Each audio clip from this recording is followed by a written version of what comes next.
In this video, I'm going to walk through how to update Office 365.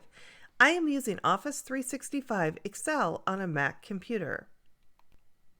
Microsoft updates Office 365 frequently. Some features are not available until you update your version of Office 365. Note that installing Office 365 is not the same thing as updating Office 365. Update Office 365 right after installation. To start the update process, click on Help in the top ribbon when in Excel or any other Office 365 app such as Word or PowerPoint. Next, select Check for Updates. Under How would you like updates to be installed, select Automatically Download and Install.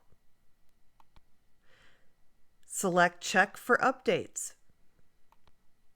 That's it. We are done. This video was created and narrated by Dr. Sell-Tietz, and it is part of the Excel Skill Builder video series. See accountingisanalytics.com for additional faculty and student resources.